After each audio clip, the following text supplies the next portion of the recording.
We're going to move into our meditation now by singing Deliver Me. So I'll invite you to relax and open your minds and hearts. Soften your being as we sing together.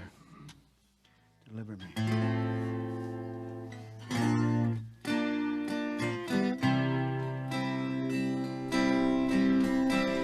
Give me this day my daily bread.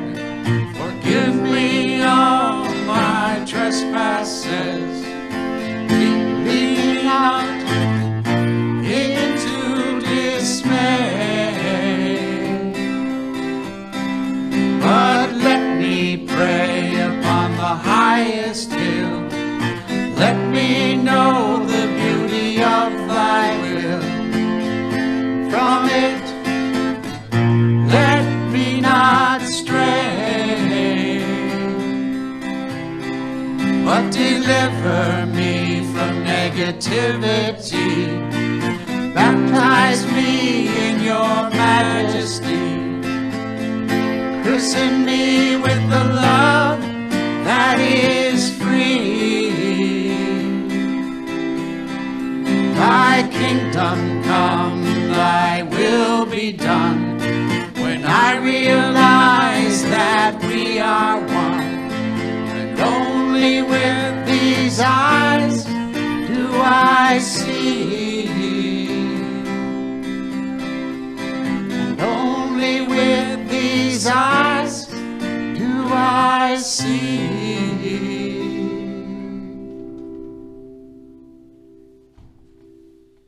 And in the beauty of that melody and those words, I invite you to go a little deeper into this time of conscious contact with the Lord of your being.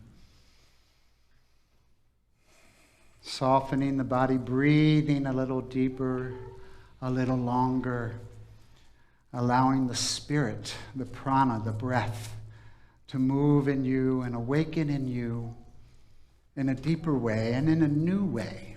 For this is indeed a new moment, here and now.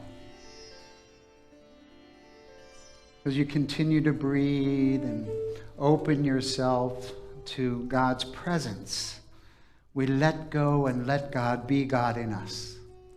Let go of any fear or regret or judgment or disappointment that we may be carrying. Is releasing it all and opening up to love, to peace, to joy, to harmony. Knowing that this is God's will for us.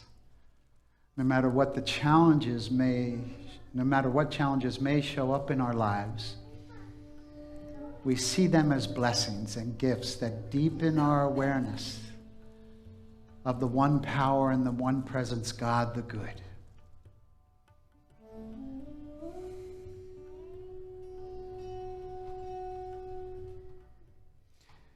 And so this morning, I just invite you to take another moment to let go of one of those challenges a little deeper by bringing your awareness to it.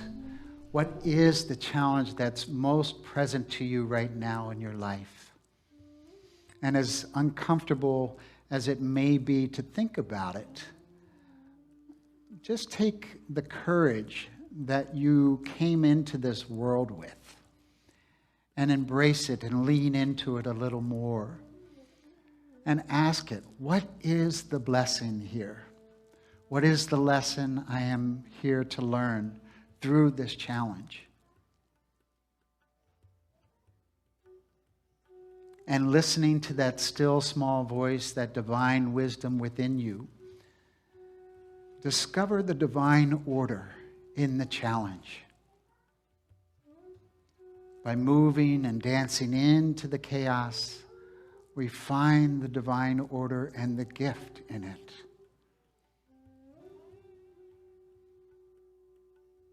So we know it's nothing that we have to push away, but it's rather something that we embrace and learn from. And we give thanks for the divine wisdom that guides us and gives us that courage to lean into it a little bit more. This is what Jacob's experience was when he was wrestling the angel. And he said, I will not let you go until you bless me. And so we listen for and receive the blessing from all the challenges in our lives. And remembering our affirmation for today, I am a portion of God made manifest. We take the lesson, we learn from it, and we step into that portion of God that we are, that greatness, that light, that love that we are here to be. And we allow it to teach us, to bless us in miraculous ways. So as we move into the silence, I invite you to affirm this affirmation. I am a portion of God made manifest. I am a portion of God made manifest in the silence.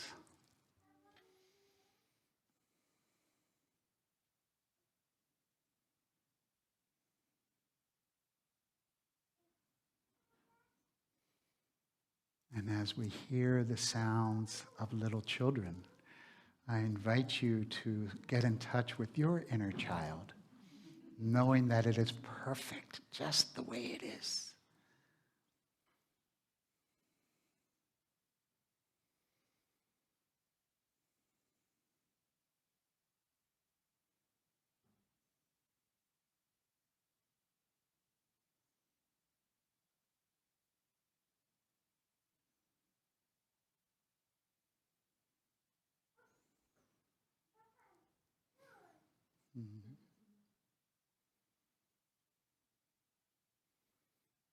And as our own inner child gets a little antsy at times, we can embrace it and we give thanks, knowing that that is the portion of God that is made manifest in us.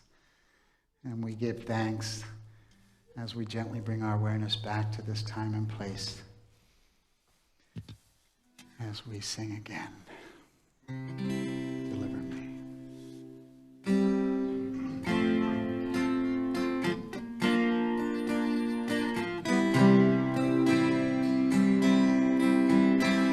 Thy word is heard from mountains high, and valleys low through summer skies, and lands of war and lands where there is peace. Namaste, Satnam, Vaheguru Jai Sitaram. I behold the Christ in you. From Catholic saints to Hindu names, Buddhist chants to Zen refrains, bless all the paths our feet walk to be free.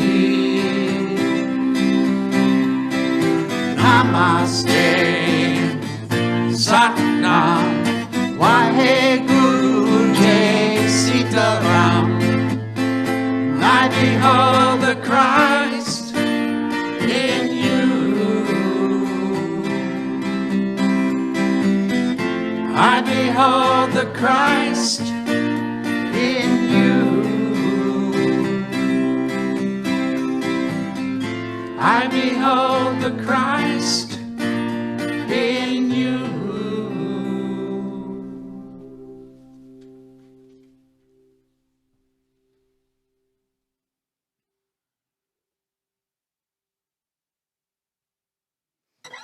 All right.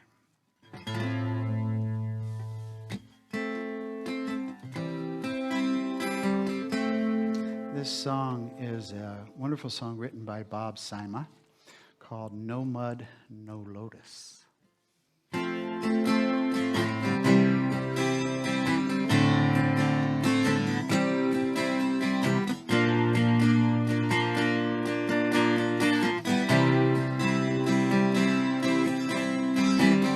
No mud, no lotus. Haven't you noticed? patterns of pain in your past,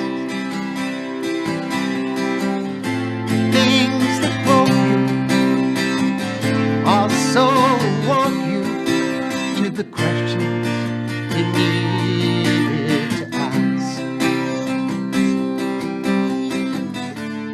Sleepless nights and the dizzying heights and the dreams, some of which came true. Tough breaks, heartaches, and perfect mistakes created this version of you. And everything you go through grows you.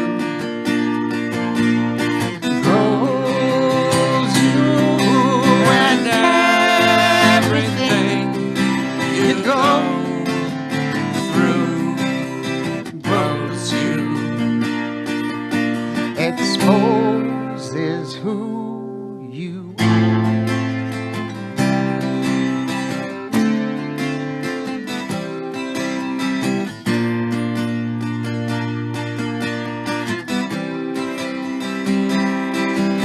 If it hurt, it made you softer.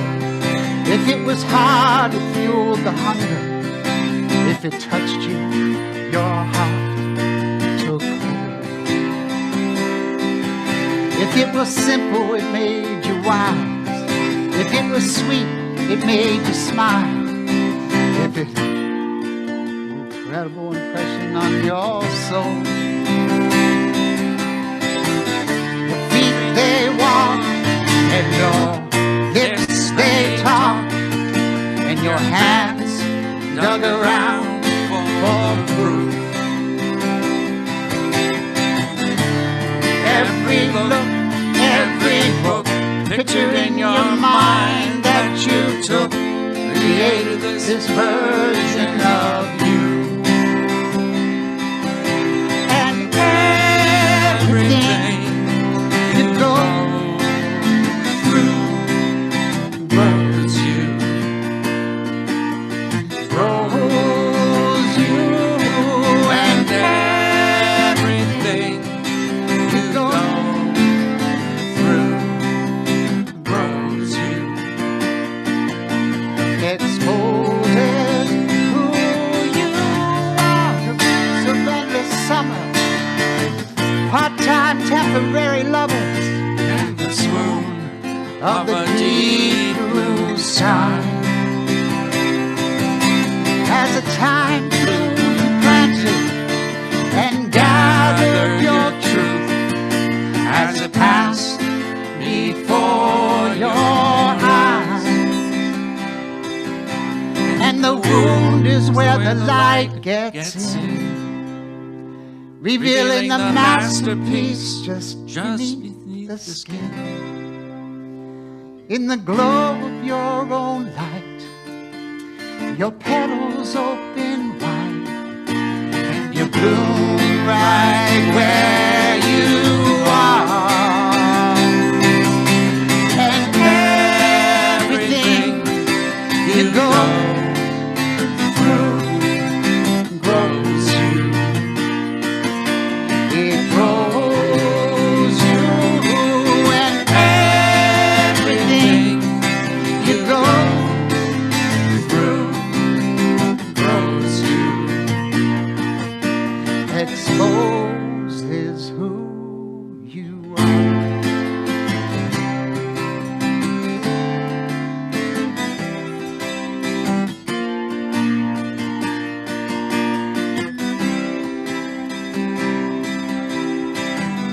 No mud, no lows. Haven't you noticed the patterns of pain in your past? Things that broke you also woke you to the questions you needed to ask. And you bloomed right where you are.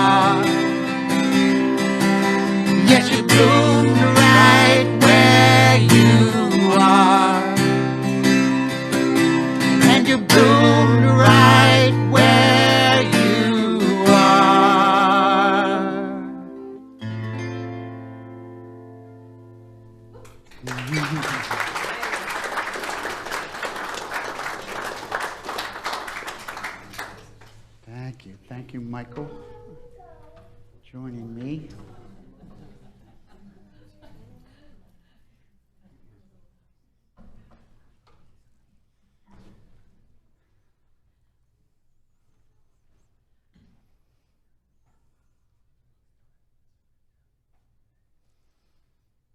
How's everybody? Great. Happy Halloween.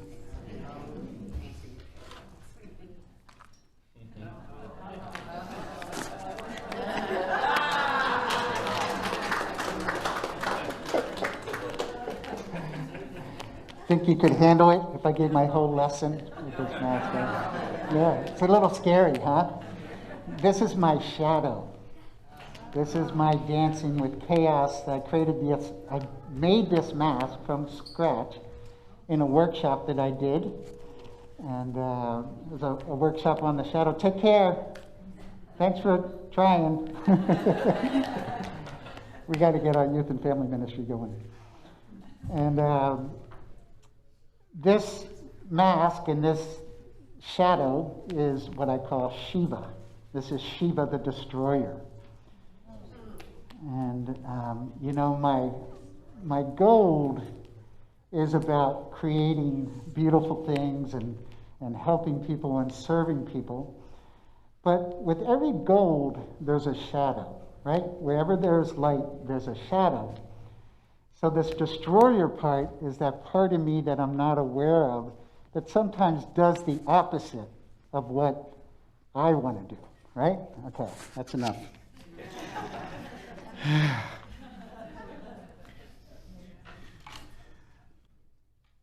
But it's important that we own and look at those pieces of ourselves that we've disowned and repressed and ignored. Because what happens if we don't pay attention to them, they come out sideways, right? And so part of this journey of spiritual awakening is becoming a whole person. You know, when Jesus said, I've come that they may have life and have it more abundantly, I think that abundance is about knowing our whole life, every part of us, and owning it. Carl Jung said that 80% of the gold is 80% of the shadow is gold. So our work is to investigate it, to look at those parts of ourselves that we may not like about ourselves, the parts that we repressed, that we heard from well-intentioned but maybe misinformed people that said things like, you'll never be enough, or little boys don't cry, or little girls don't complain. And we did something with those pieces. We stuck them in our shadow bag, and we've been kind of dragging them around with us. And they're really heavy when they're behind us. We're dragging them around because we filled up that shadow bag. So our work is to lay the bag down and open it up and investigate it. Now, I know this is not the type of work that we do in Unity very much, because we're really good in Unity at affirming things away, right? And sometimes I hear myself saying, like, we pour pink paint over our problems. But the problem is the problems are still there under the paint.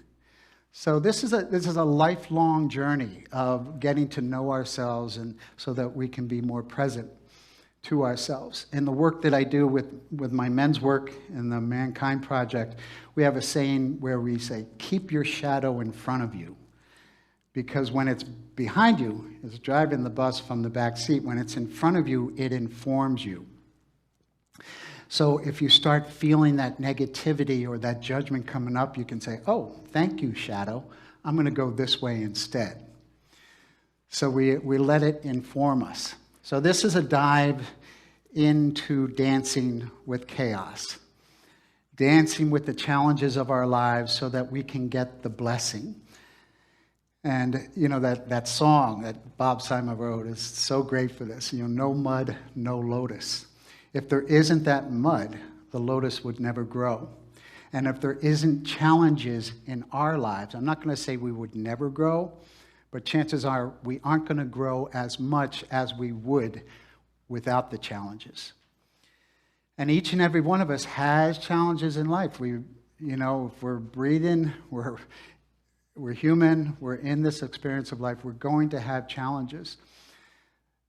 And Thich Nhat Hanh says that when we know how to suffer, we suffer much, much less. And I love that concept of that, not just pushing away the problems, but looking at them as the fuel for our transformation, the fuel for our awakening. I know there are a whole bunch of people in recovery in this room today, and we all know that addiction that brought us to our knees, where we hit bottom, became the greatest blessing in our lives for some of us. It totally transformed my life, and I know it transformed a lot of the lives of people here. And so it's not so much about pushing it away, it's about embracing it. So I just love how God works some days, and Halloween is this perfect thing for dancing with chaos, right? And I set this series up months ago, and I wasn't thinking that today was Halloween when I set this up, that I'd be giving this lesson on dancing with chaos.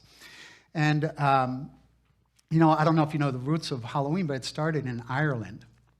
And in Ireland, they see this as like the beginning of the new year, Halloween, where the darkness kind of comes, the sun's going away, and it's a time to really look at all that scary stuff that's been holding us back and dive into it a little bit deeper. So it's fun to put on a mask and act differently and be a little different and engage parts of ourselves that we most of the time don't want to look at. So there's a wonderful story about a Hasidic tale about a family that lived on a small farm, and the farmer went to ask the rabbi what he should do, because they lived in a really small house, and the parents were coming to live with them, and it was already too small. And so actually the parents had come, and it was just out of hand. So the farmer goes to the rabbi and says, "What should I do?" And the rabbi says, "Well, do you have any chickens?" So we'll bring the chickens into the house. And the farmer didn't know what to do, but he knew that rabbi was a wise man. So he brought the chickens into the house. And a week later, he goes back to the rabbi and said, "It's worse. The chickens are laying eggs in the beds, and now my parents can't even sleep in the bed, and there's all this noise and flapping feathers and all over the place." The rabbi says, "Do you have any goats?" He says, "Well, bring the goats into the house." And again, the farmer goes, "I don't know about this, but he's a wise man, so I'm going to do what he says." And he brings the goats into the house, and they're headbutting each other and ramming into the walls and baying, and making all this noise. And it's even worse. He goes back to the rabbi one more time. "It's crazy. I can't take it. What should we do? Do you have any sheep?" "Bring the sheep into the house." And they bring the sheep into the house, and the sheep are just big and knocking into stuff and breaking stuff. And it's just, imagine, it's crazy chaos in the house. So he goes back to the rabbi one more time. "I can't take it. What can we do next?" The rabbi thinks for a minute. He goes, "Go home and take out the chickens and the goats and the sheep," which he does. And all of a sudden, there's plenty of room in the house. And there's peace and order. And how is that sometimes in our lives? We have all this chaos going on around us when we're not focused on the good. We're not focused on the gift of the blessings in our lives.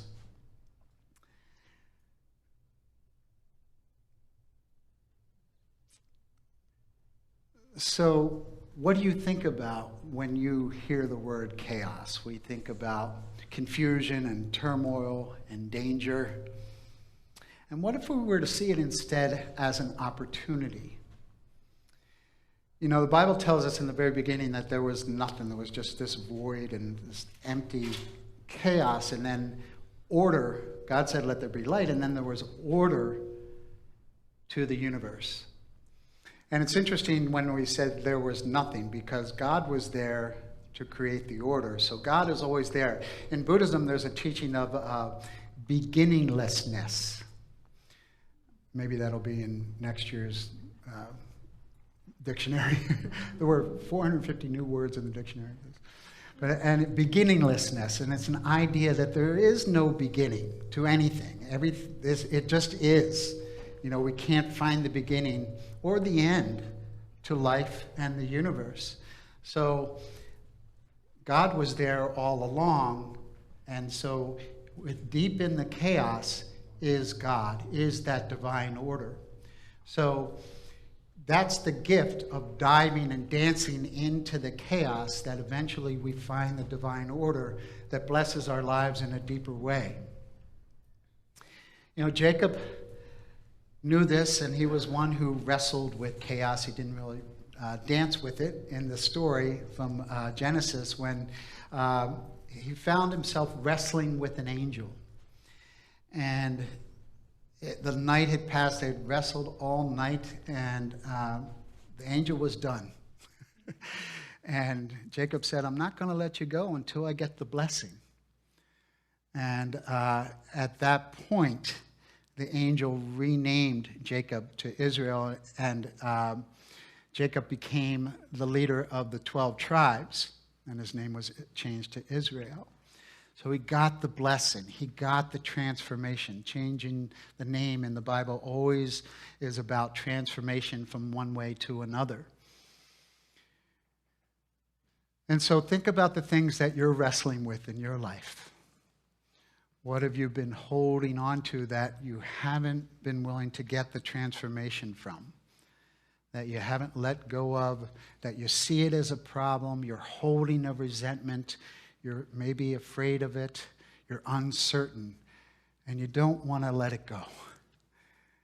So when we come, the angel represents this divine messenger. When we come into that place and we really trust that indwelling spirit, or you call it the Christ within, or your Buddha nature, or your higher power, or whatever it is, it will reveal to you what needs to be done. It will reveal to you the next step to take, what to do in order to get the blessing and move forward.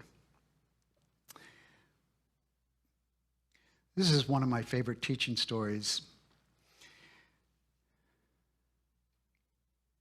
There was a young man whose leg was removed at the top of the hip to save his life. He was 24 years old when I started working with him, the therapist who told this story. And he was a very angry man with a lot of bitterness. He felt a deep sense of injustice and a very deep hatred for all well people, because it seemed so unfair to him that he had suffered this terrible loss so early in his life. I worked with this man through his grief and rage and pain using paintings, imagery, and deep psychotherapy. After working with him for more than 2 years, there came a profound shift. He began coming to himself. Later, he started to visit other people who had suffered severe physical losses, and he would tell me about the most wonderful stories about these visits. Once, he visited a young woman who was almost his age. It was a hot day, and he was wearing running shorts, so his artificial leg showed when he came into her hospital room. The woman was so depressed about the loss of both her breasts that she wouldn't even look or even pay attention to him. The nurses had left her radio playing, probably to help cheer her up. So desperately, to get her attention, he unstrapped his leg and began dancing around the room on one leg, snapping his fingers to the music. And she looked at him in amazement and then burst out laughing. And she said, "Man, if you can dance, I can sing." It was a year following that when he sat down to review our work together, and he talked about what was significant to him in his healing process. As we were reviewing our 2 years of work together, he opened his file and there discovered several drawings. He had made these drawings early on, and I handed them to him, and he looked at them and he said, "Oh, this one's not finished." And he had drawn a picture of a vase, and running through the vase was a deep black crack. This was the image of his body and how he had taken a black crown and had drawn the crack over and over and over again. He was grinding his teeth with rage at the time. He was very, very in so much pain because it seemed to him that this vase could never function as a vase again. It could never hold water.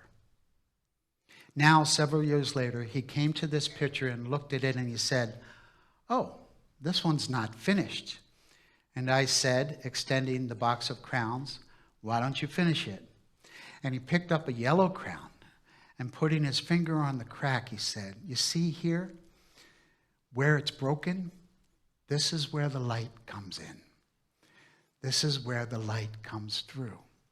And with the yellow crown, he drew golden light streaming through the cracks in his body. The places where we are broken is where the light gets in and where the light comes through. And as we embrace those parts, we get the gift. The challenge is having the courage to do it.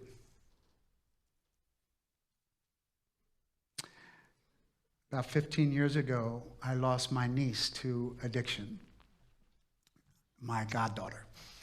My brother and his wife had 60 years of sobriety at the time.